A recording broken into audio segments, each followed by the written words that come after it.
Hello, and welcome to the Brass Music Store podcast. In this episode, I'll be talking to tuba virtuoso Mr. Les Neish.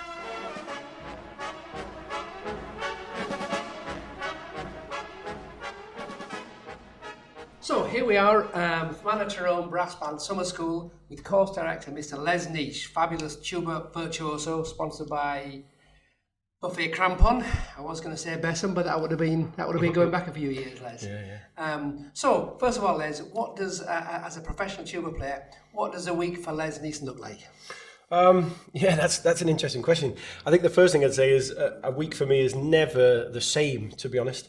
I currently live in Northern Ireland now, and I've lived in Northern Ireland for nearly 10 years, but I still work and teach over in England. So halfway through the week, after spending a few days at home with my family, my two children and my wife, I fly over to Manchester and I do some teaching at the Royal Northern College of Music in Manchester, Salford University and Birmingham Conservatoire, where I'm a visiting tutor as well.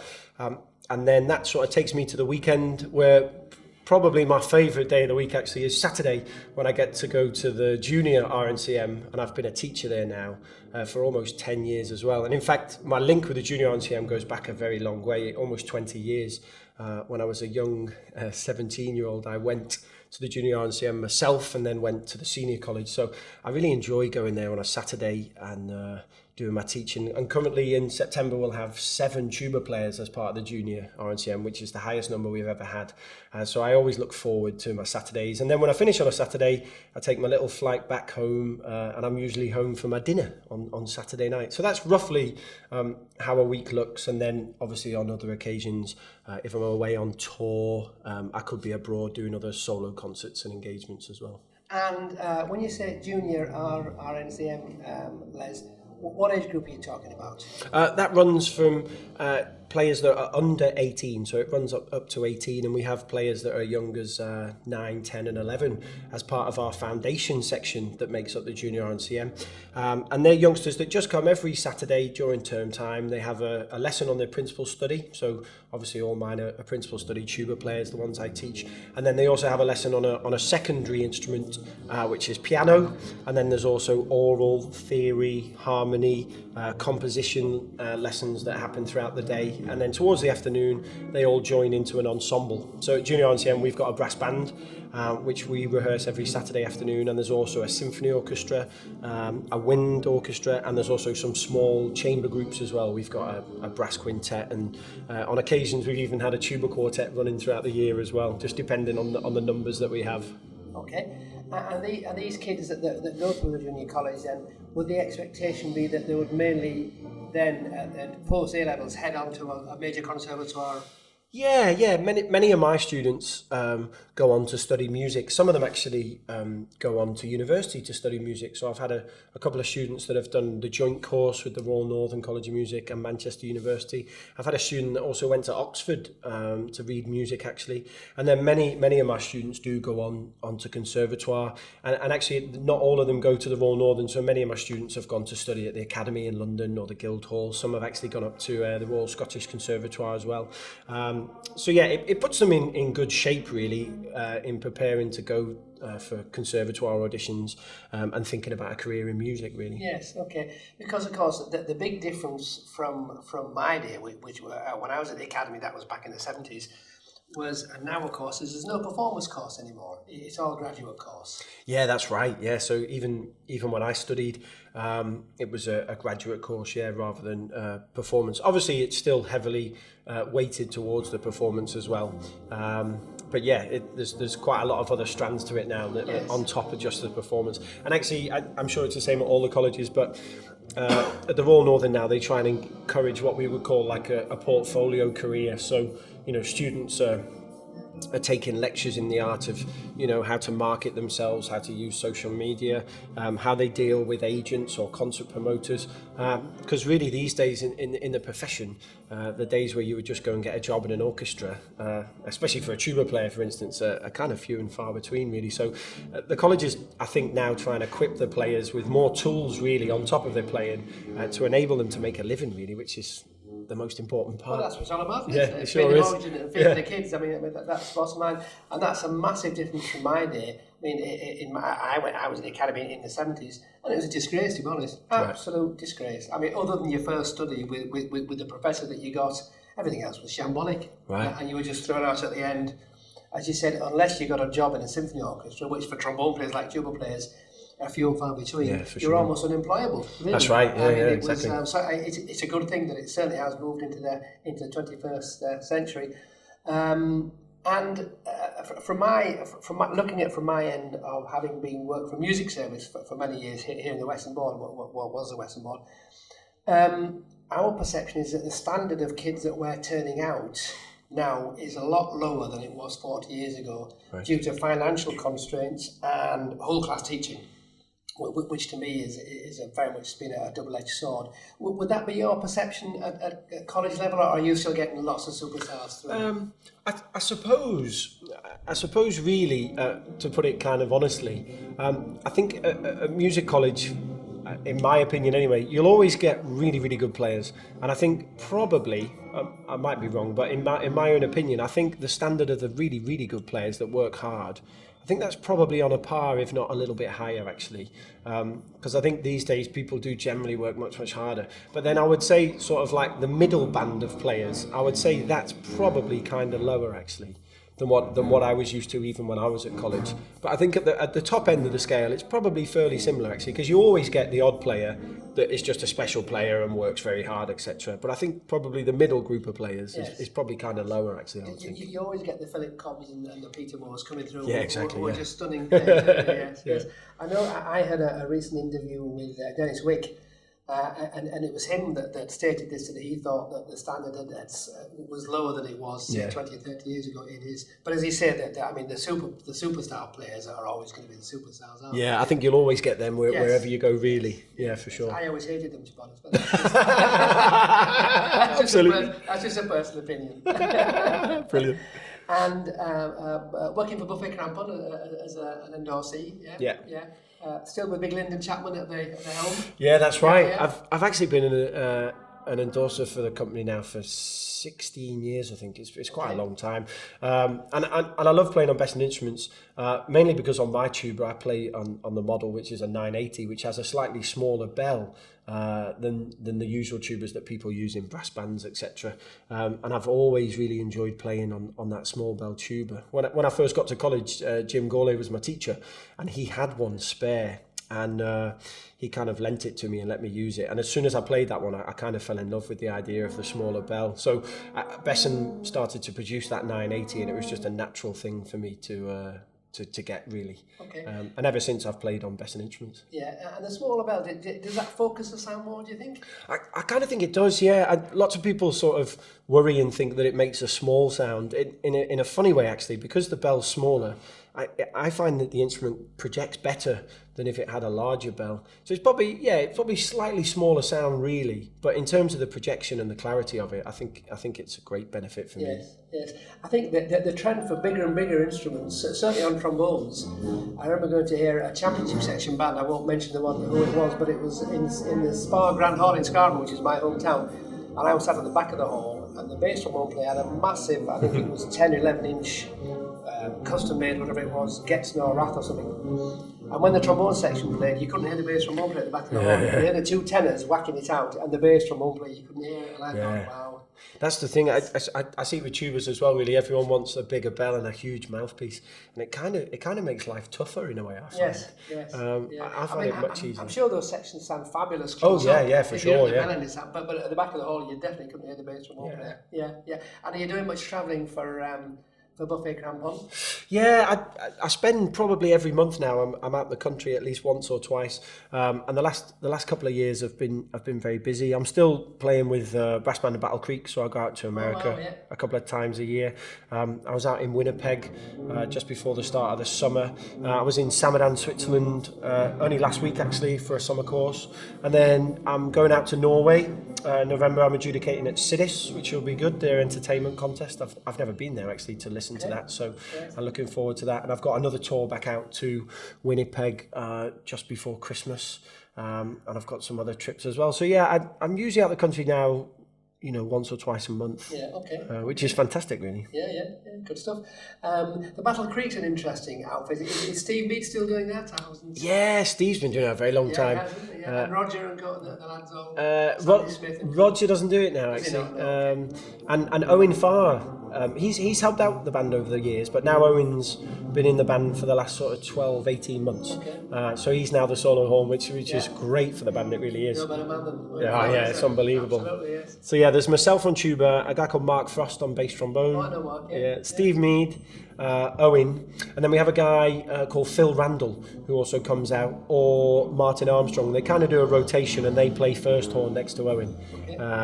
And so Phil does one trip and then Martin does the other. Yes. But it's really good fun, to be honest. It's like a group of friends just getting together, and when we perform, it's just amazing, really. Yes, fabulous band. But my favourite YouTube clip of them is with Wycliffe Gordon. Oh yes, which is a super concert. I love that. He's a real character. Yeah, Wycliffe's.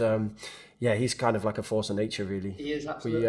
I don't know whether you've seen it before, but I remember once we had a rehearsal and Wycliffe was playing solos with the band and he was on his trombone and we had a break and we were all, a lady bakes us these cookies for the break, so we were all having these cookies and we could hear this phenomenal trumpet playing going on in the hall, and Jens Lindemann was there and Jens looked around and said, "Hey lads, just to let you know, all the trumpet players are in this room and we can hear a trumpet on the stage. Who is that?" So we went out and it was Wycliffe.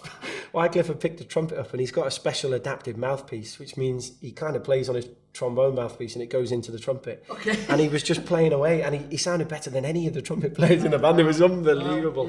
But he's Focus just on airflow, I suppose. Oh yeah, absolutely. Oh yeah. He definitely focuses on airflow when he plays that trombone. It's unbelievable. Does. Yeah, he certainly does. Yeah. The tuba, Les, is a solo instrument. I mean, you have a reputation as a fabulous tuba soloist. Where do you see the future of developing tuba solos? It's kind of an interesting one, really. When I was younger, I only ever wanted to be a tuba soloist, and that's kind of bizarre, really, because it wasn't at that time. It wasn't really accepted, and I knew of Pat Sheridan. He was kind of my hero, a tuba soloist, and it was kind of before even Oystein Bartik was on the scene, really. I think over time, I've also learned that it's kind of hard as well. You're constantly trying to convince people that the instrument does work as a solo instrument, and some people you can convince and some people you can't. That's just a way of life. Yes. But I find now more and more, most of the things I do in terms of solo concerts usually tie in with some kind of education, so some kind of workshop or some kind of masterclass or working with young players or older players. And I think for me that's become a real passion, actually, the idea of educating and inspiring players. But as a solo instrument, I'm still working on commissioning new pieces. I'm in contact with a Hungarian tuba player, Roland Svempli, at the moment, and we're about to put a co-commission together for a new piece. And I'm always kind of on the lookout for new works or arrangements. And a lot of the time now as well, like here on this course in the solo concert tomorrow, I'm playing arrangements that I've kind of done myself over time. So I think, to be honest, for the instrument to develop and be taken even more seriously, it's always going to be led by the repertoire. Yes. And the more quality repertoire that's out there, the more that it challenges tuba players as well. And I think that's where it's going to come from. It's always going to come from the repertoire. Yes, that's a fair point. I mean, just going back to music colleges and brass bands, in my day of music colleges, brass bands were absolutely disdained by conservatoires, and you weren't allowed to play pieces in treble clef. You weren't. I was bollocked once for playing a scale correctly that I was accused of thinking of it in treble clef. I'm told to think of it in no uncertain terms in bass clef. But that seems to have disappeared. That snobbery, that total disdain of brass bands, maybe for the fabulous quality that you guys attain. But that wouldn't be the case anymore then. Yeah, I think it still exists a little bit in certain places, but that would be anywhere. But I think now, for instance, at the colleges I'm at, players that can play in bands to that sort of level, it's kind of actively encouraged, really. Because when you think about the idea of technique and sound and listening to other players and intonation and things, it's a really beneficial thing to do. And it goes without saying that many players that take up positions in orchestras have spent some time in a brass band at some point. So I think these days it's kind of encouraged, really. And I'm kind of the opinion, because I wasn't really brought up in bands, but when I got to college, that was when I started to find out what brass bands were about. So I sort of got into brass bands kind of late, but it was a real benefit for me to be playing in brass bands, and it was kind of good for my profile as well, to be honest, as well as my tuba playing. But yeah, I think it's kind of encouraged now, and lots of players, you know, like I was saying about that portfolio idea, lots of players play in a band and do some teaching and do some other things, chamber groups, and you know, they can sort of make a living out of it, which is great. Yes, really. yeah, well, that's the name of the game, isn't it? Yeah.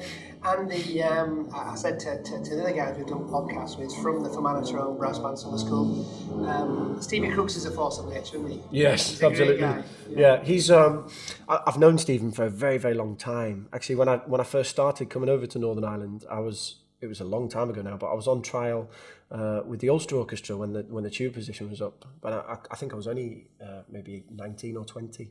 So yeah, it's like 17 years ago. And a good friend of mine, Johnny Corrie, was involved in a music school for the Salvation Army in Belfast. And Jonathan asked me to come over, and that was the first time I met Stephen, and he was really young then. And then it was years later he got in touch with me and said, I've got this idea to do a summer school. Do you want to come on board? And I said, well, we can try it. And he said to me, you know, I don't know if anybody's going to turn up or what it's going to be like. And since then the course has gone from strength to strength. But Stephen, he works tirelessly as a conductor and as a player, and also looking after this course. I sometimes say to him, you know, I dread to think how much work has to go into organising something like this, and he really does work so hard, you know, at many different things. Yes. The thing I said to him today that struck me, listen to you guys play, to come into Lesserbreen Methodist Church Hall and hear brass playing in world-class quality, I think the local community doesn't appreciate what Stephen brings to the game, I think. And that's the biggest thing we want since the course started. And there's lots of tutors have been and come and tutored on the course, and I think the biggest thing we wanted to do, and it started with Stephen and myself invited Owen Farr, really, is we wanted to really get the best players we could. You know, and lots of players are always busy around the summer, so it's kind of tough, but we're kind of lucky that we can use our sort of power to pull in the best players we can to come to Letterbreen and be part of the summer school. And over the last 2 or 3 years, we really have had some top class players come and tutor. And then, like I say, we're lucky because we can put together a group and perform in the concert as well, which is fun for the audience to hear, but also really good fun for us as well. But I think the thing you achieved, and looking back at my experience of working with summer schools for the Western Board, sponsored by Besson for a number of years actually, through Lyndon Chapman, was that you're a great bunch of guys to work with, very professional, very, very cooperative, which I won't tell any tales out of school, but isn't always the case, can I tell you? I can imagine, with summer schools, that there are some quite difficult characters, and the sight of all the guys today helping unload the percussion band, I thought was brilliant. Wow. Everyone unloading drums, you think. You know. I must admit that's another thing we spend a long time, myself, Owen and Stephen, we spend a long time thinking about who we'll invite onto the course, and it is for those reasons as well, because you can easily go online and do a search for the best cornet player or the best horn player or the best euphonium player. But it's not just about how well they play, it's how they're going to fit in with the tutors, how they're also going to fit in with the players as well, because we don't know from year to year.